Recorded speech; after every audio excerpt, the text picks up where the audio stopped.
Yeah. Well, what could I expect to see inside that? I mean, obviously, the first thing you start off is you're right. Just because I'm good at something doesn't mean I'm good at running it. I think that's the first thing that some people don't understand is that just because you do it well doesn't mean that you can manage a business well. So let's take that aspect and say, okay, within 40 different chapters or different time frames, I'm going to get better. What is something that somebody will come across in these series that you think is going to be paramount to get them from point A to point B?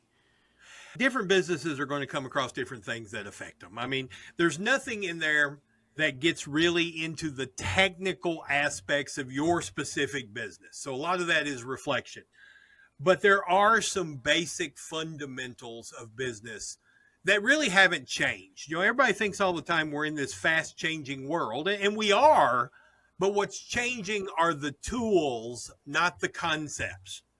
Because marketing is an area where logic doesn't always apply.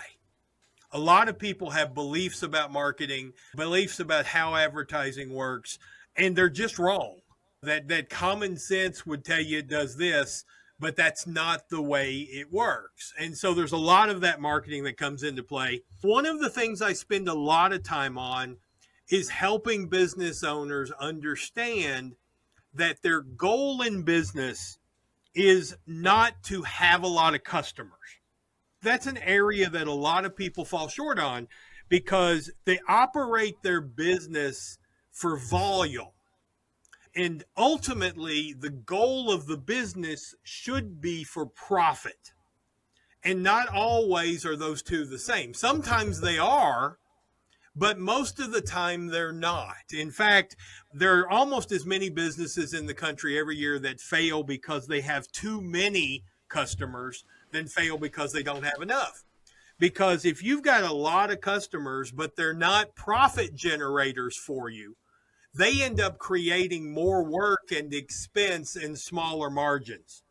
So you want to make sure as you plan out your business that you're recognizing that not all customers are created equal, that there are customers that produce profit, and then there are customers that produce overhead and work. And so that's a real key theme in there, is to be able to honestly take a look at your business and say, here are the changes that I need to make to drive my profit. And here is the marketing strategy I'm going to use to make those changes.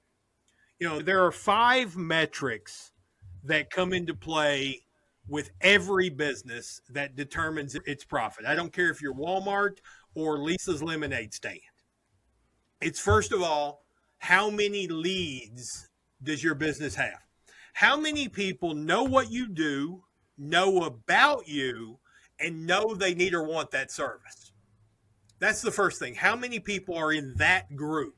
And that's your number of leads. Obviously, some campaigns will increase your leads, and that's a great use of advertising, but that's not the only use of advertising. And sometimes you may have all the leads you want. The second of those components is conversion.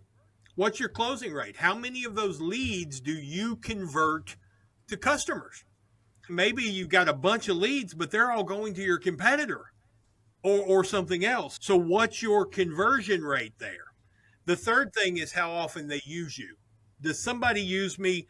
You know, if you're a rent to own, let's say it's a big screen TV or whatever the product is. Does somebody use you once and then next time go to Walmart? Or do they love the service you offered and they come back to you for all their needs? How often do they use you? Now, when you look at those 3 and you combine them, that gets your total number of transactions as a business. The fourth element is what's your revenue per transaction. When somebody decides to do business with you, how much money do they give you? What's your total revenue? And then once you figure out the total revenue, the fifth one is what's your profit margin? How much of that money that I collected from customers do I get to keep?